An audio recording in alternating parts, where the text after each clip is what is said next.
Today we have to discuss about the data types in ಜಾವಾದಲ್ಲಿ. ಜಾವಾದಲ್ಲಿ two types of data types ಇರುತ್ತೆ, primitive data types ಮತ್ತು ನಾನ್ primitive data types.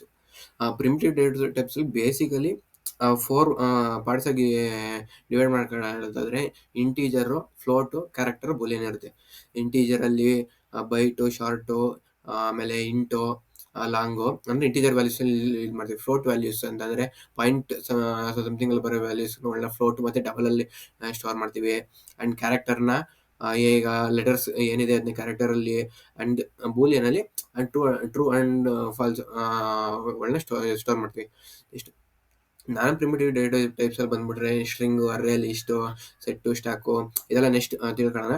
ಇದು ನಾನ್ primitive data ಟೈಪ್ಸಲ್ಲಿ ಬರುತ್ತೆ. Next ಹೆಂಗೆ ಈ ಏನಿದೆ ಈ ಡಾಟಾ ಟೈಪ್ಸು ಇದ್ರ ರೇಂಜ್ ಎಷ್ಟಿದೆ ಅಂತ ತಿಳ್ಕೊಳ್ಳೋದಾದ್ರೆ ಬೂಲಿಯನ್ನು ಆ್ಯಕ್ಚುಲಿ ಇದು 1 ಬಿಟ್ ಇರುತ್ತೆ ಆಯಿತಾ. ಸ್ಟೋರ್ಸ್ ಬೂಲಿಯನ್ನಲ್ಲಿ ಟ್ರೂ ಆರ್ ಫಾಲ್ಸು ಅಂತ ಸ್ಟೋರ್ ಮಾಡ್ತೀವಿ. ಇದೆಲ್ಲ ನೋಡ್ಕೊಳ್ಳಿ.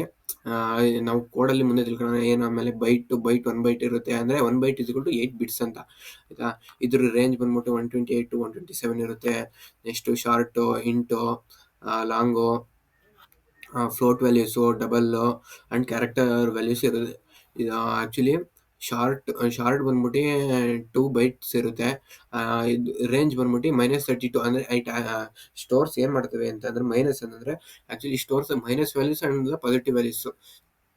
ಮೈನಸ್ ವ್ಯಾಲ್ಯೂ ಇಲ್ಲಿ ಈ ರೇಂಜಿಂದ ಇಲ್ಲಿ ಈ 32.767 ಈ ರೇಂಜ್ ತನಕ ಈ ವ್ಯಾಲ್ಯೂಗಳನ್ನ ಸ್ಟೋರ್ ಮಾಡುತ್ತೆ. ನೆಕ್ಸ್ಟು ಇಂಟಲ್ಲಿ range from -2147 point something to this 2.147 something.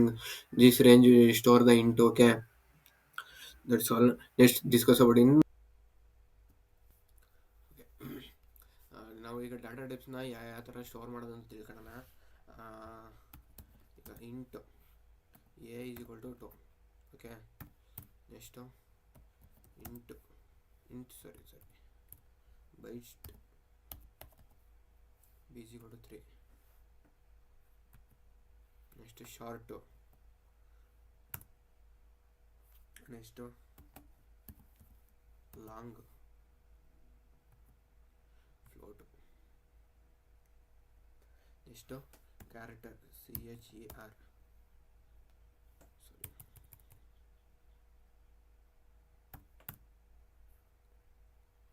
Double character ನೋಡಿ. ನೆಕ್ಸ್ಟ್ ಬೂಲಿಯನ್ ಇದೆ. ಇನ್ನೊಂದು ಏನಂತ ಅಂದರೆ ನೋಡಿ, ಇಲ್ಲಿ ನಾವು ಏನಾರು ಫ್ಲೋಟಲ್ಲಿ ವ್ಯಾಲ್ಯೂಗಳನ್ನ ವ್ಯಾಲ್ಯೂ ಏನು ನಾವು ತುಂಬಿ 6.0 ಇದು ಪಾಯಿಂಟ್ ಸಮಥಿಂಗ್ ಏನಿರುತ್ತೆ ಅವನ್ನ ಫ್ಲೋಟ್ ವ್ಯಾಲ್ಯೂಗಳು ಅಂತೆ. ಫ್ಲೋಟಲ್ಲಿ ನಾವು ಸ್ಟೋರ್ ಮಾಡೋದು. ಈಗ ನೋಡಿ, ಫ್ಲೋಟ್ ಏನು 6.0 ಇದೆ, ಅದಾದಮೇಲೆ ಎಫ್ ಅಂತ ಇದು ಹಾಕ್ಬೇಕು. ಹೇಗೆಂದರೆ ಫ್ಲೋಟ್ ವ್ಯಾಲ್ಯೂ ಇಲ್ಲ ಅಂದರೆ ಎಫ್ ಅಂತ ನಾವು ಹಾಕಲಿಲ್ಲ ಅಂತಂದರೆ ಆ ವ್ಯಾಲ್ಯೂ ಏನಂತ ಆಕ್ಸೆಸ್ ಮಾಡಿರ್ತದೆ, ಡಬಲ್ ಅಂತ ಆಕ್ಸೆಸ್ ಮಾಡ್ಕೊಳುತ್ತೆ. ಆಮೇಲೆ ಇನ್ನೊಂದು ಏನಂದರೆ ಕ್ಯಾರೆಕ್ಟರ್ಗೆ ನಾವು ಏನು ಆ ಲೆಟರ್ಸ್ಗಳನ್ನ ಇದು ಮಾಡಿದೀವಿ ಇಲ್ಲಿ ಸಿಂಗಲ್ ಕೋಟ್ ಹಾಕಬೇಕು, ಡಬಲ್ ಕೋಟ್ ಅಲ್ಲ, ಸಿಂಗಲ್ ಕೋಟ್ ಹಾಕಿದ್ರೆ ಮಾತ್ರ ವ್ಯಾಲ್ಯೂ ಕ್ಯಾರೆಕ್ಟರಲ್ಲಿ ಸ್ಟೋರ್ ಆಗುತ್ತೆ. ನೆಕ್ಸ್ಟು ಇನ್ನೊಂದು ಬೂಲಿಯನ್ ಅಂತ ಬಂದರೆ ಬೂಲಿಯನ್ನು ಏನು it actually takes only true and falls.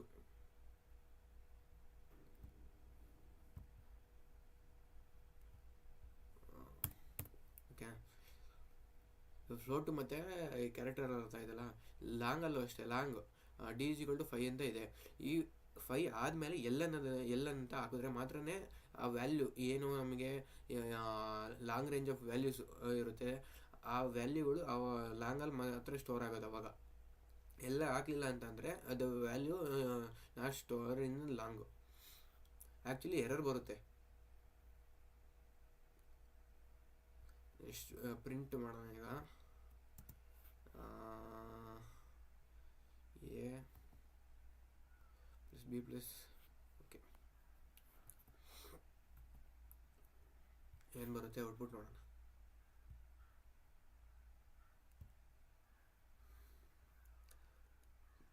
92.0 and Boolean value will be true. ಓಕೆನಾ, ಇದನ್ನೇ ನೆನ್ಪಿಟ್ಕೊಳ್ಳಿ. ಏನು ಲಾಂಗು ಮತ್ತು ಫ್ಲೋಟು ಆಮೇಲೆ ಕ್ಯಾರೆಕ್ಟರು. ಓಕೆ,